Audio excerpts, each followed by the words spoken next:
This is the news on top of the hour. Live from our studio in Georgetown. Kaieteur Radio, 99.1 FM.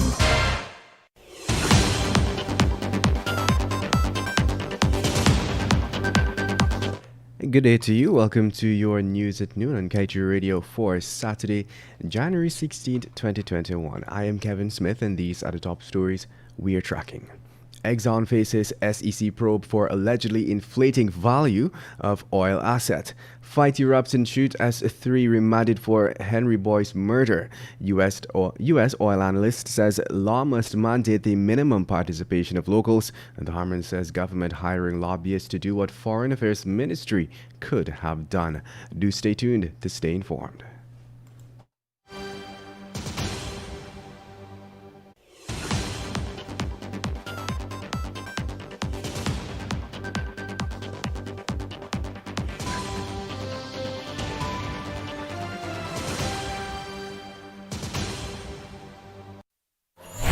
Digicel Prime Bundles just got better with 3 new apps. Watch more with PlayGo. Share more with Sportsmax. Read more news with Loop. Listen more with D-Music. Plus extra data. It's simply more bundled together. 51 gigabytes for 7 days for only $2,000. Live the experience with Digicel. Activate today on the My Digicel app.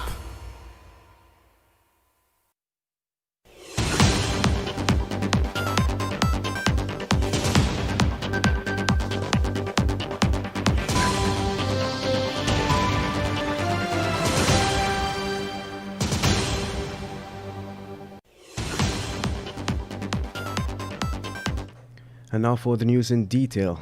While the media in Guyana kicks up a storm about the country's sloth to audit billions of dollars in costs submitted by ExxonMobil for its operations here, a Wall Street Journal report published yesterday may put a kick in the government's step. Two journalists, Christopher Matthews and Emily Glazer, reported that ExxonMobil is the subject of an investigation by the Securities Exchange Commission, or the SEC, a powerful independent agency of the U.S. tasked with maintaining the fairness and orderliness of markets. According to the journal, the SEC was made to launch its investigation after an ExxonMobil employee filed a whistleblower complaint alleging that the oil supermajor inflated the value of an important petroleum asset in the United States Permian Basin. It noted that the U.S. whistleblower program, among other things, allows the whistleblower to receive a cut from any imposed monetary penalty.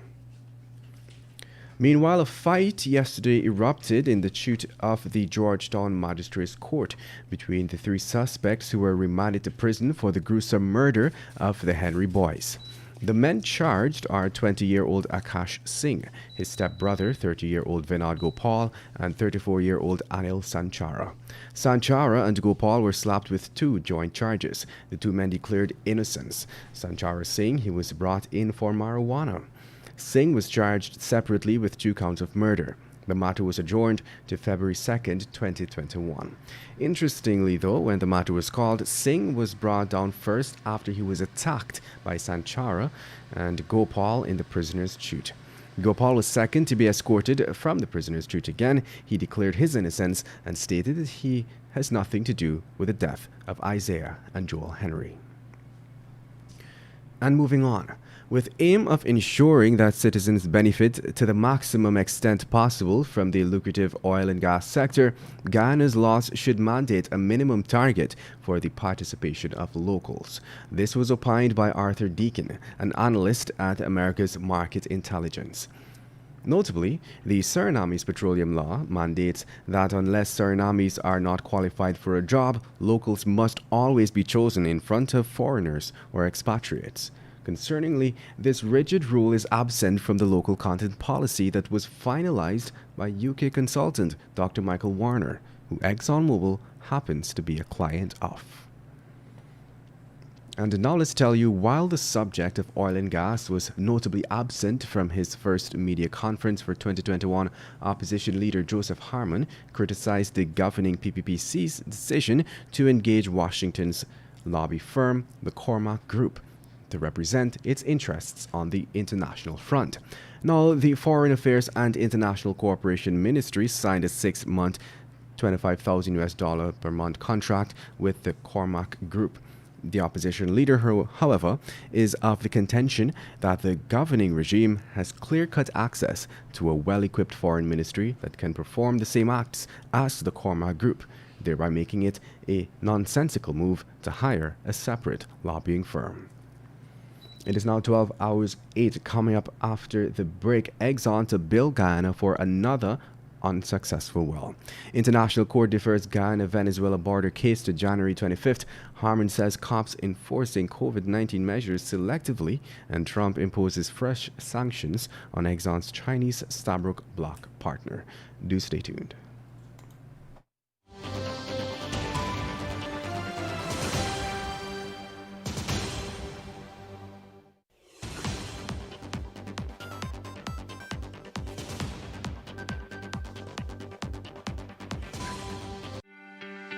This is GHK Lal, inviting you to join me weekdays from Monday to Friday on the National Outlook for commentary on a range of issues, immediately after the 12 noon and 7 p.m. newscasts on Kaieteur Radio at 99.1 FM and 99.5 FM. Looking forward to you sharing in the conversation.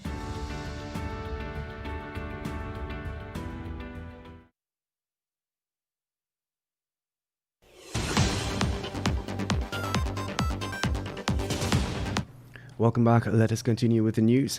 Hitting its second unsuccessful well within the space of just 2 months is ExxonMobil. This follows after the U.S. oil giant announced yesterday that drilling at its Hassa-1 well in the lucrative Stabroek Block did not encounter any hydrocarbons. However, despite this company encountering a fruitless venture like the Tanager-1 well in the Kaieteur Block, Guyana would still have to foot the hefty bill for the drilling of this hole. We yesterday followed up with ExxonMobil's Guyana Public and Government Affairs Advisor, Janelle Prasad, requesting that information be shared on the depths of which the Hassa-1 well was drilled, as well as the cost to drill that well. She, however, declined to say more than was offered in her statement. And now let's tell you the International Court of Justice has deferred its case management conference for the Guyana-Venezuela border case to January 25th, 2021. The hearing of the 1899 arbitral award between Guyana and Venezuela, which is under question, was scheduled to continue on January 15, 2021. However, we were reliably informed that the court belatedly decided to shift the hearing till later this month.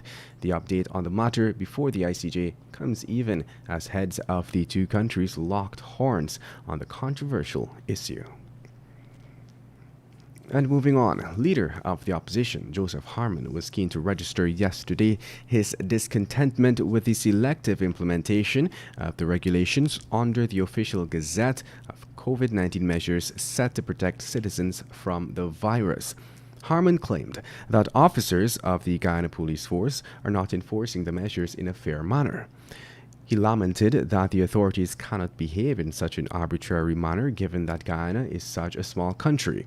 Months ago, Prime Minister Mark Phillips had announced that businesses found non-compliant with the measures would be closed.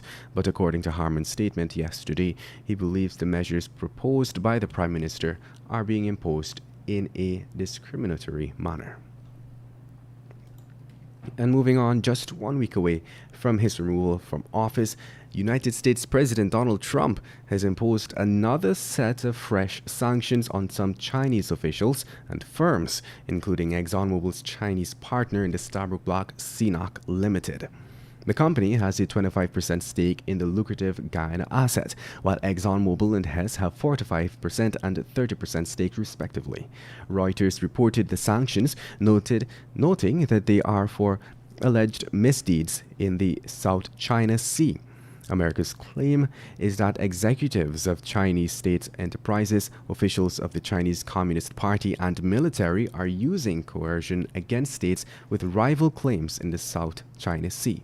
It claims CNOOC is linked to the Chinese military. It is now 12 hours 12, time for your COVID-19 update.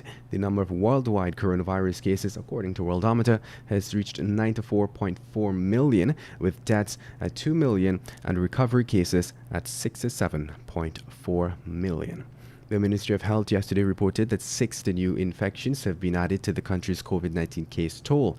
The number of confirmed cases increased to 6,805.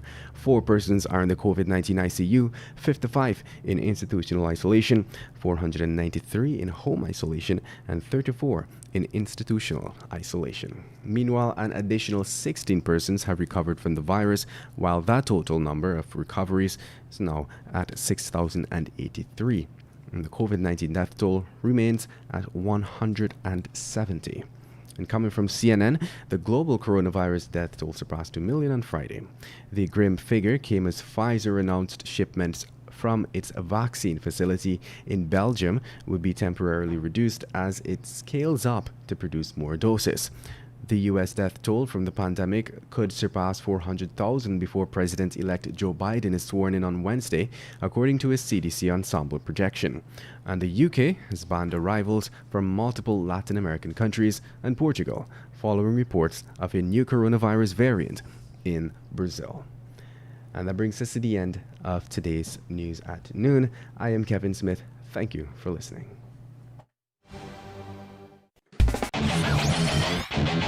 Want value for your advertising dollar? Then place your ads on Kaieteur Radio's Newscasts. Streamed live on 6 different mediums, reaching hundreds of thousands.